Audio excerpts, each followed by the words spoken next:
Welcome to the Salmon Runs YouTube. Enjoy the video. Start by measuring and mixing ingredients precisely.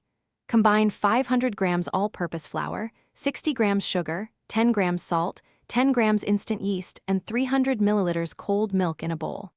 Add 50 grams softened butter and 1 whole egg. Mix until shaggy dough forms.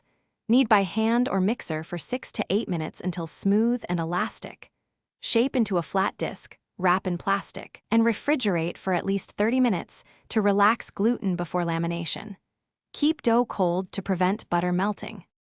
Prepare a butter block of 250 grams cold unsalted butter, pounded and shaped into a 20 by 15 centimeter rectangle between parchment.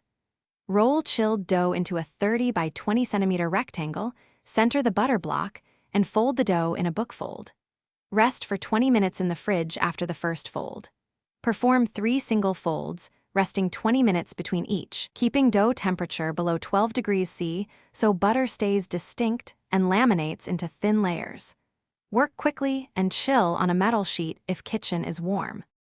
After the final rest, roll dough to 3.5 millimeters thickness and trim edges to a 30 by 40 centimeter rectangle. Cut equilateral triangles 12 centimeters tall with a 9 centimeter base. Stretch each triangle gently at the base, roll toward the tip with 2 turns, and place on a parchment-lined tray seam side down. Proof at 24 degrees C and 75% humidity until doubled, about 90 to 120 minutes. Brush with beaten egg, bake at 200 degrees C for 12 to 15 minutes until deep golden brown and crisp. Thanks for watching. Consider subscribing if we helped you.